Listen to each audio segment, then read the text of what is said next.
Alright everybody, brief update on the native tank.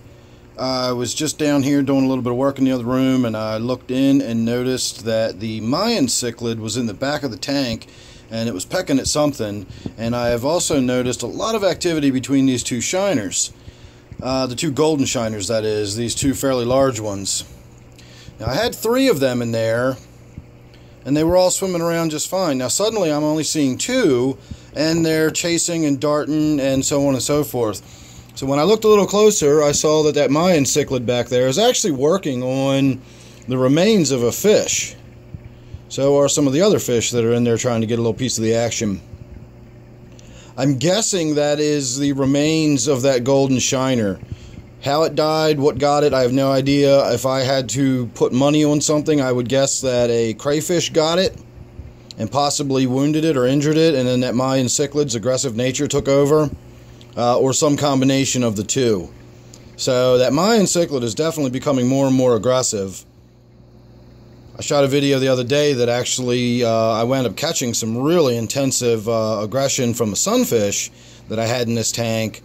I've never seen aggression like that. I was just filming and suddenly this sunfish started attacking a crayfish, and I was lucky enough to be able to get that kind of behavior on film. That's not something you get to see every day. But while that was happening, as soon as the crayfish was injured and the scent of meat, I guess, was in the tank, that Mayan cichlid started zooming in and attacking as well. And you can see how aggressively he's going after the other fish, sort of defending his little bit of meat in there. So I'm going to leave it alone, let nature take its course. I know most people would think to go ahead and pull that out of there because it's a dead fish, but at the same time, why pull that out of there just to throw shrimp pellets or something in the tank later? There's plenty of protein in there. Everybody's eating it.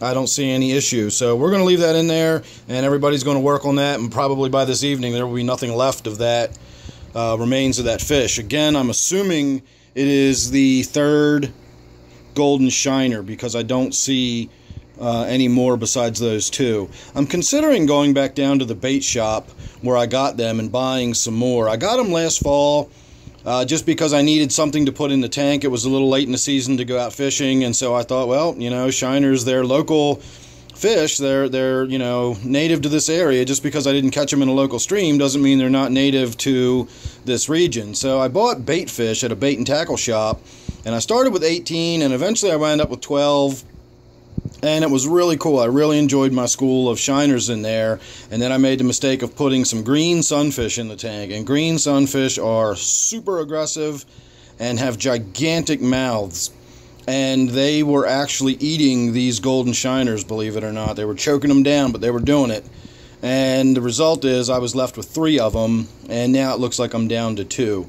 I am happy to report, if you've noticed him swimming around in there, my little warmouth, who right now is just below that yellow tilapia in the middle of your tank, that dark fish you see swimming down there near the bottom. And he's getting to be a fat little bugger. He is doing well. He is very clever. Always stays out of the fray whenever any action's happening, but he manages to dart in and get more than his share of food. He's got a gigantic mouth, and he comes around swimming with huge bits of food in his mouth. So I'm not worried about him really at all anymore, unless I were to do something like put a largemouth bass or something in this tank, which is really unlikely to happen at this point.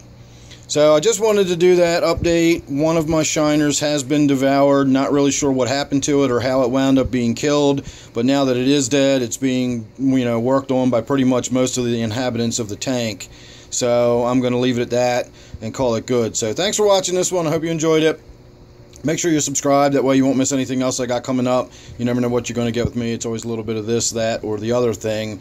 Don't forget, this is my 125-gallon native tank. Thanks again for watching. I'll see you real soon in the next one.